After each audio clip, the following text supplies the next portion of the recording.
સીળસ એટલે કે એલર્જીની સમસ્યા અર્ટિકેરિયા કે જેમાં લાંબા સમયથી સતત જે છે ખંજવાળ આવતી હોય, દવા લીધા પછી જ સારું લાગે અને આયુર્વેદની પંચકર્મ સારવારથી 100% મટી ગઈ હોય અને છેલ્લા 1 વર્ષમાં ફરીથી ન થઈ હોય એવા પેશન્ટ મારી સાથે છે રાજેશભાઈ, કે જેમને સીળસ જળમૂળમાંથી મટી ગયું છે અને હાલ જે છે એ એમને શું ફરિયાદ હતી ને કઈ રીતે શરૂ થયું હતું એ આપણે કહેશે. જય શ્રી કૃષ્ણ રાજેશભાઈ. જય શ્રી કૃષ્ણ. રાજેશભાઈ, ક્યાંથી આવો છો તમે? હું સમાગોગા, કચ્છ, મુંદ્રા તાલુકા. હા. તો તમને આ શું ફરિયાદ થઈ હતી ને કઈ રીતે હતી? મને રાત્રે અથવા બપોરે જમી લઉં ને જમ્યા પછી 1 કલાકે હાથના આંગળા અને પગના આંગળામાં ખૂબ જ ખંજવાળ આવે. બરાબર. અને ક્યારેક ક્યારેક બોડી ઉપર આખા લાલ લાલ ધબ્બા થઈ જાય, સેમ ઢીમચા ઉપડી આવે. બરાબર છે. દહીં ખાવું કે છાશ ખાવું કે ક્યારેક લીંબુ કે ખાટું ખવાઈ જાય, પછી તો નોર્મલ કંઈ પણ ખાવું તો પણ થતું હતું. બરાબર. એમ કેટલા વર્ષથી હતું? આશરે લગભગ 2 વર્ષ સુધી આ પ્રોબ્લેમ હતી અને સ્વભાવ પણ આમ ખંજવાળને લીધે એવું ચીડિયો થઈ ગયો હતો. તો પહેલા તો એલોપેથી દવા લીધી અને એલર્જીના રિપોર્ટ કરાવ્યા. દવા ખાઈએ ત્યાં સુધી બરોબર, બાકી જેવી દવા બંધ કરીએ એટલે પાછું ચાલુ થઈ જાય. અને એ દવામાં તો ઊંઘ ને ગઈ નતો, જેના લીધે કામ કરવામાં પણ રોજ પ્રોબ્લેમ થતી, રોજ ઊંઘ આવે. બરાબર છે. પછી હોમિયોપેથિક ચાલુ કર્યું. કોઈક મિત્રે બતાવ્યું કે ભાઈ મારે હોમિયોપેથીથી મટી ગયું છે, તો એનો 6-7 મહિના કોર્સ કર્યો. એમાં મટવાનું બધું વધવા લાગ્યું. બરાબર છે. પછી આયુર્વેદિક પણ ભુજમાં લીધી હતી. 6 મહિના 7 મહિના આયુર્વેદિકનો કોર્સ કર્યો, તોય ફરક ન પડ્યો. હા, ત્યાં પંચકર્મ કર્યું. હા, પણ એનાથી કોઈ રિઝલ્ટ ના આવ્યું. એટલે તમે આયુર્વેદ દવા કરી, એલોપેથી કરી, હોમિયોપેથી બધી દવા કરી ચૂક્યો છું અને બીજા પણ દેશી જે પણ સલાહ સૂચન આવે બધા ઉપચાર કર્યા, કોઈનાથી ફરક પડ્યો નહીં. તો આપણે જ્યારે આ બધી અલગ અલગ વસ્તુઓ તમે ટ્રીટમેન્ટ્સ કરીને આ તો લગભગ કેટલા અલગ અલગ ડોક્ટરને બતાવ્યું હશે? લગભગ મેં 4 કે 6 ડોક્ટર જેટલા સ્પેશિયાલિસ્ટને પણ આયુર્વેદના, હોમિયોપેથીના બધા, અમદાવાદના એલર્જી રિપોર્ટ પણ બધા કરાવ્યા કે શેની એલર્જી છે, શું ન. કેટલો ખર્ચો કરી નાખ્યો હશે? લગભગ 70-80 હજાર જેવો કરી નાખ્યો મેં. એમ કા? અને ગયો પછી તમે આ બધા દવાઓ લીધા પછી આપણી કઈ રીતે જાણ થઈ તમને? તમારી મેં બીજા એક વ્યારી પાસે જતો હતો, પણ મારા એક યુટ્યુબના વિડીયોથી જ મેં તમને જોયો. બરાબર છે. એમાં 2-3 લોકોએ કીધું કે આવું મને મટી ગયું છે. બરાબર. એટલે ભાઈ તમને એમ થયું કે અહીંયા પહેલા બીજે ભૂજ જતો હતો, પછી આ બાજુ તમારે સજેશન આવ્યું તો મેં કીધું પહેલા લઈએ. બરાબર. પછી આપણે અહીંયા આવ્યા, આપણે પંચકર્મ સારવાર કરીને 3 થી 4 મહિના આપણી મેડિસિન ચાલી. કેવું છે? એકદમ અત્યારે કંઈ પણ 0% મને પ્રોબ્લેમ નથી. હા, એ સૌથી પહેલી વાત તો એ છે કે તમે જે મને ટાઈમ આપ્યો હતો કે 1 વર્ષ ચાલશે, હા, પણ મને 3 મહિનામાં જ મટી ગયું. 3 મહિનામાં મટી ગયું. હા. અને બીજું એ કે પંચકર્મ બીજા બધા તો કચ્છમાં ઘણા લોકો કરતા હશે, બીજાનો કોઈનો અનુભવ નથી, પણ તમારી જે પંચકર્મ ટ્રીટમેન્ટ છે ને એ એકદમ સાયન્ટિફિક છે. એના પછી મેં મારા 2 મિત્રોને પણ મોકલાવ્યા હતા અને એમને પણ એને કોલેસ્ટ્રોલની તકલીફ હતી, એ પણ એને સારું થઈ ગયું છે. અત્યારે હું મારી વાઈફ માટે બીજી વખત આવ્યો છું. અને આપણી દવા બંધ થઈ એને કેટલો 1 વર્ષનો સમય થઈ ગયો? 1 વર્ષ થઈ ગયો. દવા કોઈ ચાલુ નથી ને હવે બધું ખાવું પણ છું અને કાંઈ ઉપડ્યું નથી, કાંઈ તકલીફ નથી થતી. એટલે જે બધા લોકો એવું માનતા કે સીરિયસ કોઈ દી મટે નહીં, એલર્જી કોઈ દી મટે નહીં, મને પણ એમ જ હતું કે આ નહીં મટે જિંદગી માટે, જિંદગી પર એલર્જીની ઓલી ગોળી ખાવી પડશે. કેટલી ગોળી ખાતા પેલા તમે? રોજ રાત્રે ખાવી પડે તો રાતની, કારણ કે ઊંઘ નહીં હોય રાત્રે ખાઈએ, દિવસનો વળી પાછો આળસ આવે એવો આવે ચાલુ હોય. 1 વર્ષ સુધી તો એ બધા કોર્સ કર્યા. એ લોકો એલોપેથી કહે છે ને, એનું સર્કલ તોડવું જોઈએ. કેટલા સર્કલ તોડ્યા તો કાંઈ તૂટ્યું નહીં એમ ને? પછી તમે મને એમ કીધું કે તમે બીજી જગ્યાએ પંચકર્મ સારવાર પણ કરાવી હતી, તો આપણી પંચકર્મ સારવાર એમાં તમને શું અલગ લાગ્યું? ત્યાં એ લોકો પોતે તમે જેમ કેમ અહીંયા આ બોલાવીને કરો છો એવી રીતના નહીં, એ લોકો અમને ઘરે જ બધું લખી આપતા હતા કે આવી રીતના કરો. હા, ઘરે કરતા હતા બધું.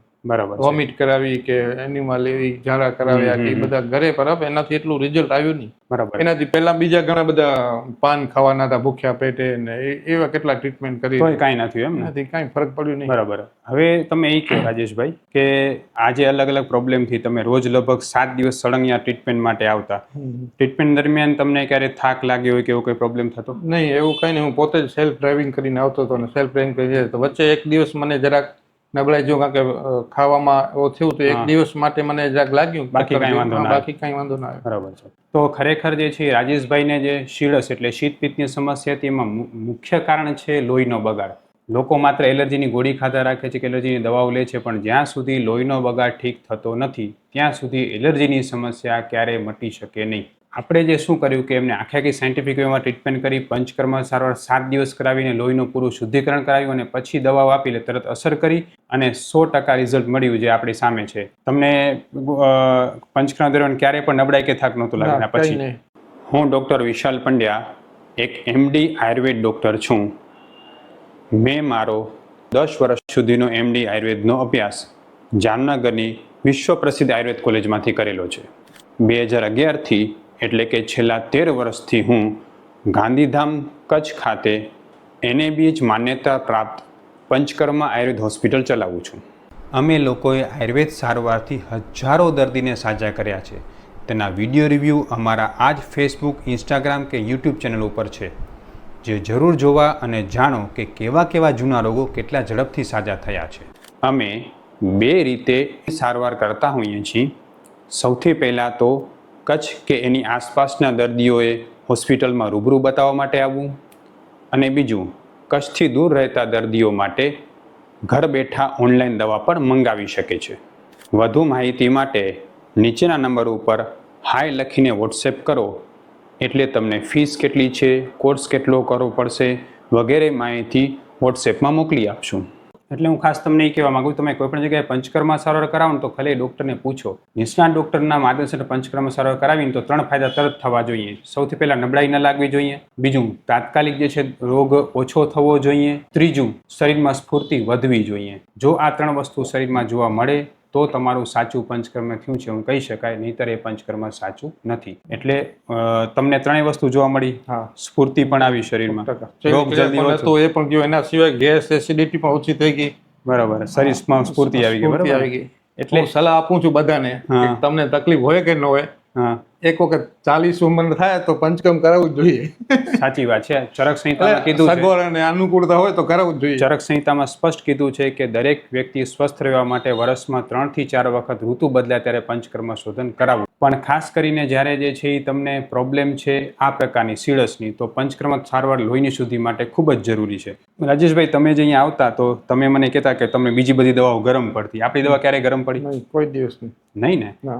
અને બીજી દવા ગરમ પડતી લીધી ને 15 દિવસમાં જ ઇફેક્ટ અમને જોવા મળી હતી. ત્યારે બીજી દવા તમને ગરમ પડતી તો શું થતું તમને?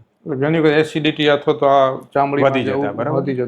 એટલે ખરેખર જે છે તમે એ પણ ધ્યાન રાખો કે આયુર્વેદ દવા જરાય ગરમ નથી. જો તમારું નિદાન સાચું ન થાય ને તો જ તમને દવા ગરમ પડી શકે છે. અમે જે આયુર્વેદ દવા આપી છે એમાં નિદાન એકદમ સ્પષ્ટ અને સાચું હોવાને કારણે અમારી દવા કોઈને ગરમ પડતી હોતી નથી. એટલે જો તમે ગુજરાતમાં કોઈ પણ જગ્યાએ છો અને તમે માનો છો કે મને આયુર્વેદ દવા ગરમ પડે છે તો તમે અમારો સંપર્ક કરી શકો છો. અમે ઓનલાઈન, ઓફલાઈન બંને રીતે દવા કરતા હોઈએ છીએ. રાજેશભાઈ, તમને જે આટલો બધો ફાયદો થયો, છેલ્લા 1 વર્ષથી તમારી ગોળી બંધ થઈ ગઈ, દવાઓ બંધ થઈ ગઈ, આપણી દવા પણ કોઈ ચાલુ નથી, તમે ક્યારે માન્યું હતું કે સીળસ ક્યારે આજીવન મટી શકશે એલર્જી? મને તો એમ જ હતું કે આ જિંદગી ભર હાલશે. અને ડોક્ટરે પણ તમને એમ કીધું હતું ને કે આ તમને લેવી જ પડશે? આ તો કાયમ લેવી જ પડશે, આની કોઈ દવા જ નથી. તમે જે એલર્જીના રિપોર્ટ કરાવ્યા હતા એમાં જે વસ્તુની એલર્જી આવી હતી બધું ખાઈ શકો છો? બધું ખાઉં છું. હવે બધું ખાઈ શકો? દૂધ ઓછું કરી નાખ્યું છે કારણ કે બેઠાડું જીવન છે. બરાબર. તમે જે સલાહ આપી છે કે દૂધ નહીં પીઓ તો ચાલશે, અને અનાજથી બધી પ્રોટીન મળી જાય છે, બધું જે પણ પોષણ છે. બાકી બધું તમે એલર્જી બધું દૂધ એમ નહીં કે બંધ કરવાનું, કે પી પણ લઉં પણ જરૂર પડતા નથી પીતો. બરાબર. અને જે તમે વિચારતા હતા કે એલર્જીની ઓલી બધી ટીક કરેલી વસ્તુ નહીં ખાવી પડે, બધી ખાઈ શકો છો? ખાઉં છું બધું. હવે કાંઈ નથી થતું? કાંઈ ઇશ્યુ નથી. એટલે જે લોકો એવું માનતા હોય કે એલર્જી ક્યારે મટી ન શકે, આજીવન પરેજી રાખવી પડશે, તો એવું પણ નથી. દરેક પેશન્ટમાં અલગ અલગ રિઝલ્ટ મળતું હોય છે, પણ રાજેશભાઈનું રિઝલ્ટ ખરેખર અભૂતપૂર્વ છે અને 100% ફાયદો થઈ ગયો છે. રાજેશભાઈ, તમારા જેવા ઘણા એવા પેશન્ટ હશે કે જે લોકો બિચારા આ સમસ્યાથી પરેશાન હશે, ગોળીઓ ખાતા હશે, રિપોર્ટ કરાવીને ફરતા હશે, તમે એને શું કહેશો? હું એમ જ કહું છું કે વિશાલભાઈનો સંપર્ક કરો, કારણ કે ડોક્ટર તો ઘણા બધા હોય, પણ જે જજમેન્ટ તમારું જે જોયું ને એ અને પરફેક્ટ લાગ્યું કે તમે જે ડિસિઝન લીધું અથવા તો તેને શું આપવું દવા, એ તમારો જેને કહેવાય ને એક્સપર્ટ છે એમ તમે કે પંચકર્મને ટ્રીટમેન્ટ તો બધા કરતા હોય, પણ નિર્ણય કરવાનો માણસ એ જ બરોબર હોવો જોઈએ. ખૂબ ખૂબ ધન્યવાદ. અને ખરેખર જે છે હું એ જ કહું છું કે કોઈ પણ જગ્યાએ તમે પંચકર્મ કરાવો, નિષ્ણાત ડૉક્ટરના માર્ગદર્શન જો પંચકર્મ થશે ને તો જ સાચો ફાયદો આમાં થતો હોય છે. રાજેશભાઈ, તમારો જે આ વિડીયો છે એ લોકોને ઘણો બધો ઉપયોગી થશે, તો આપણે ફેસબુક, ઇન્સ્ટાગ્રામ, યુટ્યુબમાં મૂકી શકીએ? 100% મૂકો, કંઈ વાંધો નથી. ખૂબ ખૂબ ધન્યવાદ. જય શ્રી કૃષ્ણ. ભલે, જય શ્રી કૃષ્ણ.